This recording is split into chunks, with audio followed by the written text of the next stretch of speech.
How to enable and disable developer mode on Discord mobile.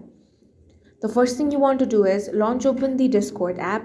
Make sure to log into your account. If you do not have this app, you can download it from Play Store or App Store. Now, tap on the U icon at the bottom right corner of your screen. Once you get over here, tap on the gear icon at the top right corner, which will open up your settings. Now scroll down until you get to the section of app settings. Here find advanced. Now you will find the developer mode under the general section. If you want to turn it off, simply toggle this option off.